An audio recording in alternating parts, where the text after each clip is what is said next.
नमस्कार, capital TV की special story देख रहे हैं आप और मैं हूं आपके साथ रोहित कुमार। लोकसभा चुनाव 2024 का समापन हो चुका है। बीजेपी यानी कि एनडीए ने एक बार फिर से बहुमत हासिल कर ली है और अब मोदी एक बार फिर पीएम पद की शपथ लेंगे। पूरे दिन वोटों की गिनती के दौरान और उसके बाद भी ये खबर सुर्खियों में बनी हुई है। लेकिन बीजेपी की ये जीत बस लोकसभा चुनाव तक ही सीमित नहीं रही। भारत के पूर्वी राज्य ओडिशा में जो देखने को मिला वो किसी चमत्कार से कम नहीं है।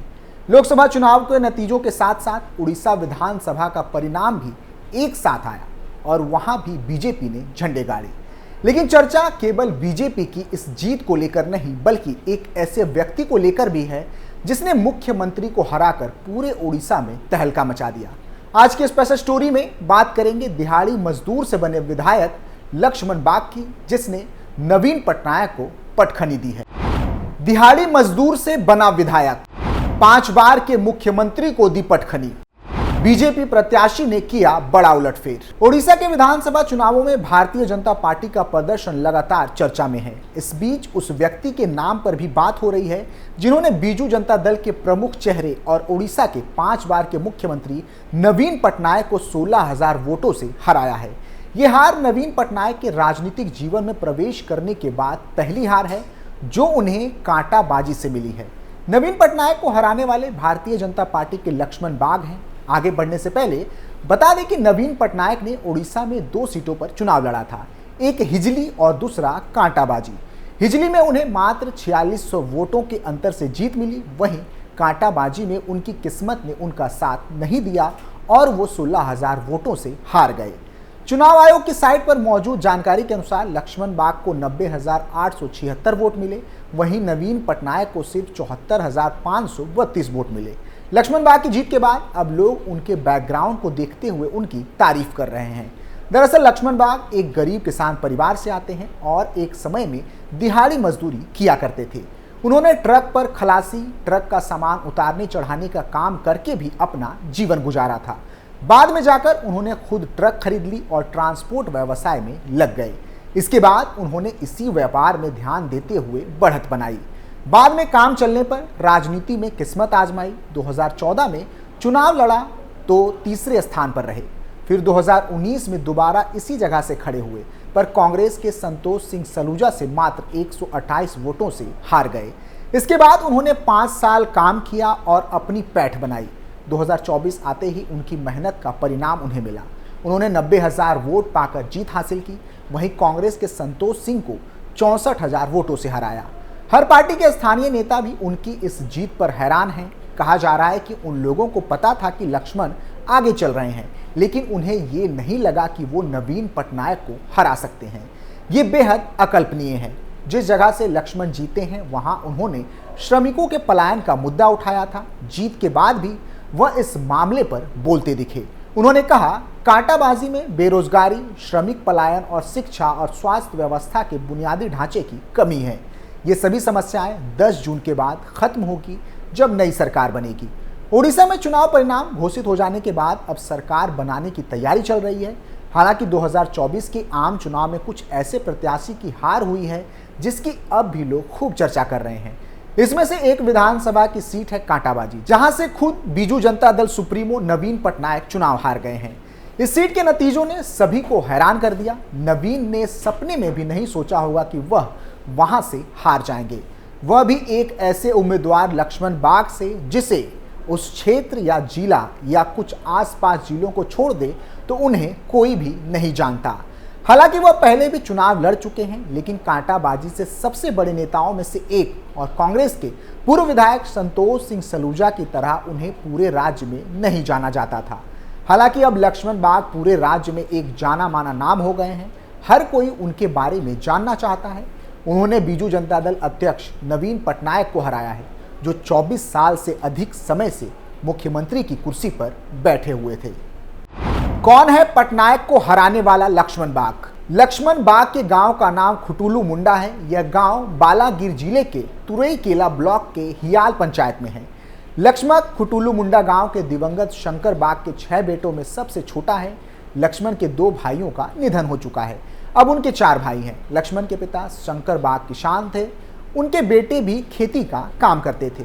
वे खेती के साथ साथ राजनीति भी करते थे। लक्ष्मण के भाइयों ने विभिन्न पंचायतों से चुनाव लड़ा और सरपंच और समिति के सदस्य बने।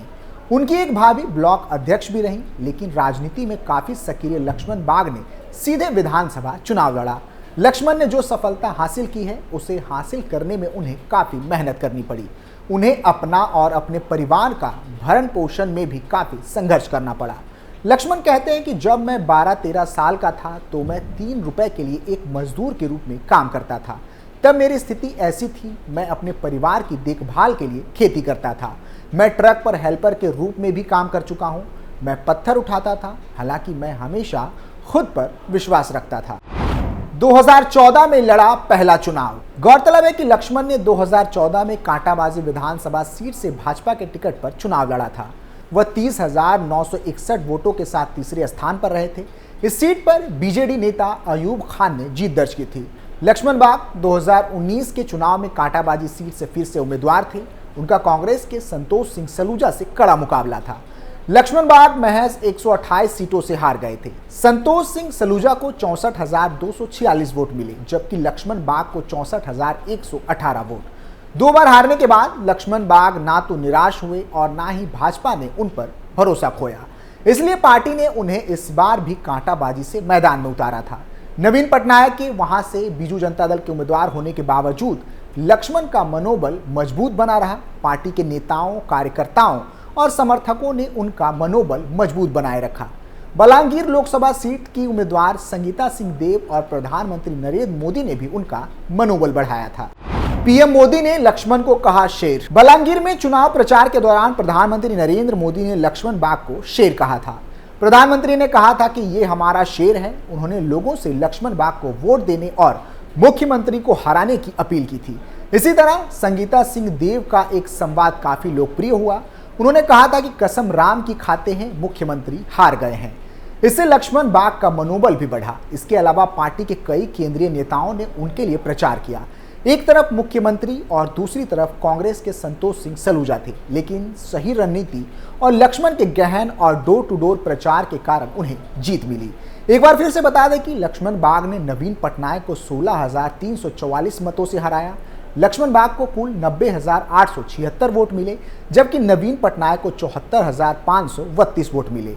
यूं तो इस चुनाव के दौरान कई नेता जीते और उतने ही हारे, लेकिन चर्चा केवल लक्ष्मण बाग की ही हो रही है।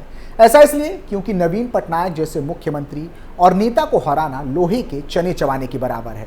नवीन पटनायक की बात करें तो बीते 24 साल तक चुनावों में अजय रहने वाले नवीन पटनायक को उड़ीसा में भारी हार का सामना करना पड़ा है। वो उस बीजेपी से हार गए जिसने 90 दशक में उड़ीसा की राजनीति में उनके प्रवेश का समर्थन किया था। उड़ीसा में लोकसभा के साथ कराए गए विधानसभा चुनावों के नतीजों में बीजेपी को स्पष्ट बहुमत मिला है। नवीन पटनायक ऐसे राजनेता हैं जो अपने आसपास किसी राजनीतिक प्रतिद्वंदी की इजाजत नहीं देते। उन्होंने हमेशा ही अपने प्रशासन का सार्वजनिक चेहरा बनने के लिए नौकरशाहों पर भरोसा किया है। जब वो पहली बार सत्ता में आए, नवीन के दाएं हाथ थे पूर्व नौकरशाह प्यारी मोहन मोहापात्रा, जिन्होंने 12 साल तक वफादारी से सेवा करते हुए सीएम के खिलाफ तख्ता पलट की कोशिश की थी। तख्ता पलट की कोशिश फेल हो गई और नवीन पटनायक ने उन्हें राजनीतिक वनवास में भेज दिया। ये देखते हुए कि राजनीति में आया ओडिशा नौकरशाह भी उनकी गद्दी छीन सकता है, उन्होंने एक गैर ओडिशा आईएएस अफसर वीके पांड्यान को चुना। इस फैसले ने छोटे छोटे असंतोषों की एक पूरी श्रृंखला की शुरुआत की, जिसकी कीमत नवीन को अपना मुख्यमंत्री पद गंवाकर चुकानी पड़ी।